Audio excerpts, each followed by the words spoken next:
In New Haven, I'm going to be speaking to Wydell Sims and his attorney, Carolyn Smith-Stewart, about a case where Sims thinks justice was not served in what amounts to a hate crime. Good afternoon. Good afternoon. How are you? Now, first, let's talk about what kind of line of work you're in, because it's all involved with the case. I work for a company called Valley 2 out in Orange. It's part of an aircraft company where they make parts for aircraft that they distribute to Sikorsky for helicopters and stuff. And how long did you work there? I worked there approximately a year and a half. I went in through a temp agency. They reviewed me, they liked my performance, and then they hired me. So I was permanent there for a year and a half. And exactly what kind of work is it? Right now, with the department I work in, it was shipping and receiving. Then they moved me to head of department over inventory and parts department. So I ran that department. All right. So when was this incident and what was it? On May 9th, approximately about 11:30 in the morning, I was in my office working. I entered data into the computer and put the parts in location.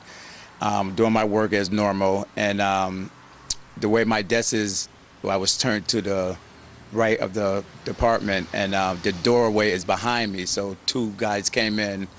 I didn't hear them till one guy, there's an overhead door by my desk, and he started rattling the chain, so I looked over towards him and asked him, what were you doing? Another guy, I sensed that was behind me, I kind of turned over my shoulder, and I looked, he had a red and black rope tied in a noose knot. So that's when I jumped up out of my chair and asked them, yo, what's going on? What you guys doing? They claimed they were looking for a chain or looking for a rope. But the other perpetrator proceeded to take the rope and put it around my neck. So then I grabbed him by his wrist and then I pushed him up off of me. At that time, they didn't say anything. The first thing went through my mind that they were going to hang me, and he was rattling the chain, was going to beat me with a chain. So within that time, I kind of try to protect myself. Only way I know it was like left myself, because within that time, with them leaving and that, I'm not sure what happened after that. And by that time, it was lunchtime. Then a guy that I do go to lunch with, he came in and kind of broke the spell and said, yo, you going to lunch? And then he knew something was wrong, but I couldn't even grasp it to even tell him what had just happened, because I was fearful for my life. I didn't know really what happened. Why did it happen? Again, I'm the only one of color that worked there. I didn't think nobody was going to believe me, so I did go to lunch with him and another gentleman. We went to McDonald's on the Post Road. They sat there, they ordered food. At that time, I still wasn't able to eat. I still wasn't able to say nothing. They kept saying, you're not yourself, what's going on, what's going on? I still couldn't even explain, because I was still trying to figure out what happened. And so by that time, we went back from lunch. I went directly back to my office, trying to get myself together to go into the other building, to let them know what happened, and to try to explain. But as I did, when I eventually did get myself together, went back in the other building, people came running up to me. Everybody in the other building knew what happened. They said, yo, I hear that they were going to hang you in the warehouse. And so by that time, I was like, what? Another gentleman said to me, yo, Chief, I hear they're going to hang you in the warehouse. So by that time, again, it hit me like a brick wall. I was frightened. I was scared. I was here. Now, these weren't friends of yours just goofing around with you? No, just co-workers. I always spoke, been polite, but nothing that we went out together, nothing that we had lunch together. We didn't even have lunch together like that. They just came in my office and did that crime to me. And I felt, really my life was in danger. I felt, it was crazy. So I went to the HR department that let somebody know nobody wasn't there. So the only next one that was hired there to do something, I went to the accounting department. In other words, the superiors at the company. Right. So I went to the accounting department. So I spoke with a gentleman, Howard Turner. I let him know what had happened. He was very upset, very concerned about what had happened and what I had told him. And so the next morning we came in, about 10 o'clock that morning, they called a meeting with me, the owners of the company, the CEO of the company, and two other supervisors. And again, I stated what happened, what they did, how they laughed at me. They made a joke about it. They thought it was very funny and entertaining to them. I'm still trying to figure out what the joke was. They, did all this stuff. I don't know if they would joke because I came to work every day. I did what I was supposed to do. I don't know if that was a joke. If they was joke about the way the car I drive, the way I carry myself. I did everything that I was supposed to be doing. I did my work. They even moved me to a department. From one department, they continued to give me more workload. What was the joke? Actually, I read in the paper you said this was the job you thought you'd keep on until you retired. This was an ideal job for me that I thought that I would retire from. I knew what I was doing. I knew how to handle myself. I knew how to handle the work that they gave me. I've been in this type of work line for over 6 years, so I was very comfortable with doing what I was doing and able to do whatever they gave me. So what did the employers, your employers, decide to do with these two fellows? From this time that I know, the only thing they told me was in the meeting that they didn't want to make any hasty decisions about what they were going to do. They asked me what did I want them. I told them that I immediately wanted them fired because there's no way that I could work under those conditions, as far as wondering if somebody's going to come in and play another joke on me like that, or wonder if somebody's going to attack me or do something to me. Again, I'm by myself. I didn't feel any safety. There were no cameras, no security, no nothing. But they said it was a joke. What's the big joke? This has affected my life. It has affected my children, my grandchildren. It has affected me. Now I'm out of work. I'm in the process of losing my apartment, my car. And they think it's a joke. I'm still trying to figure out what's a joke. They means the perpetrators. You don't mean the company is not saying it's Well, a the joke. company, I felt that I've been very loyal to the company. I've been an asset to the company. The company at this time has not paid me one dime since I've been out of work since May. The last check I got, I believe, was May 30th, and that was with my PTO time. They promised me, my attorney went to a meeting that they were going to pay me for a month of July.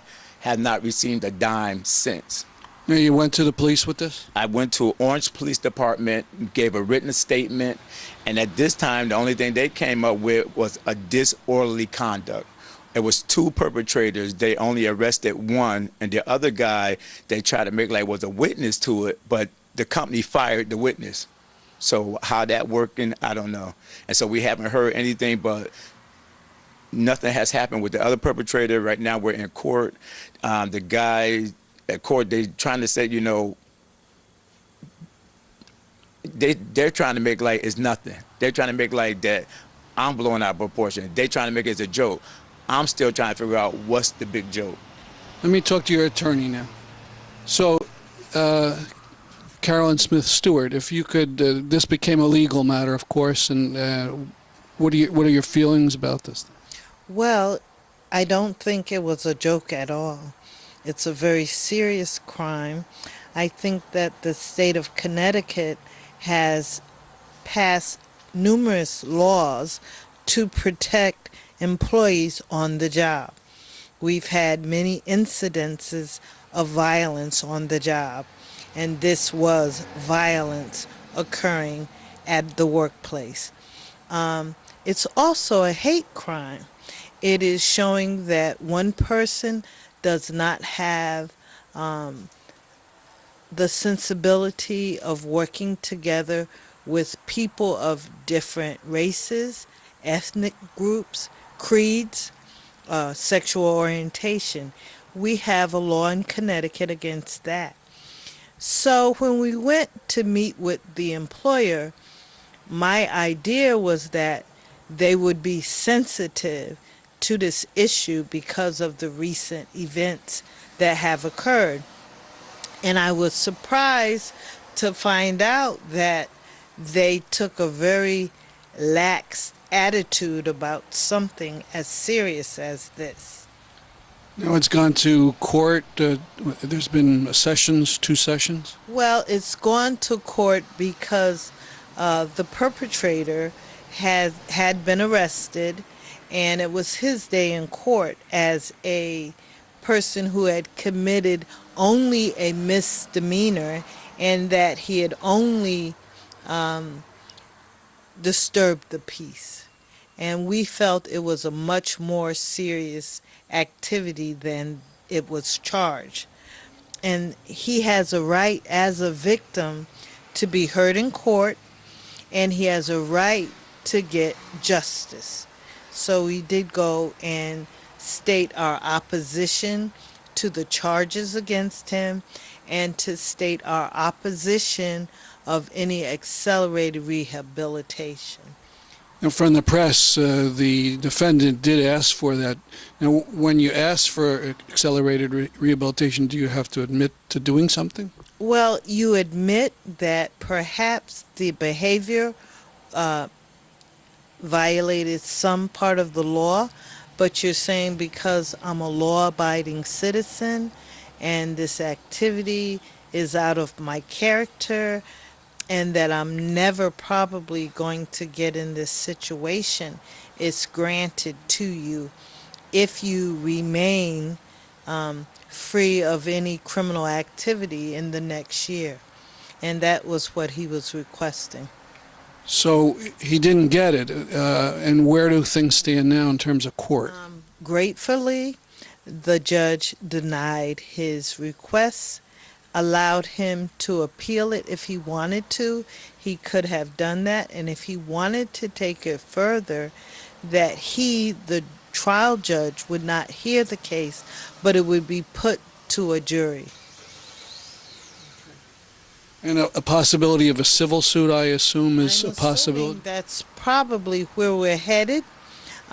We have attempted to get workman's comp benefits for him because the injury that occurred to Mr. Sims occurred while he was at work.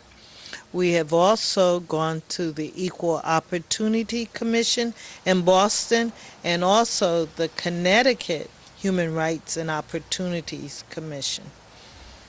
Let me give you the last word. What are you hoping to get out of this? What are you hoping will happen? I am hoping that justice will be served, that they will not be able to get away because time and time things have happened. People have not stood up for their rights. People have not been able to speak, have a freedom of speech of what happened. This was very wrongful done to me. This was hurting. This was degrading. And charges need to be set up properly and they need to be taken care. And I do believe with all my heart, with who I am or whose I belong to, that justice will be served. Thank you very much.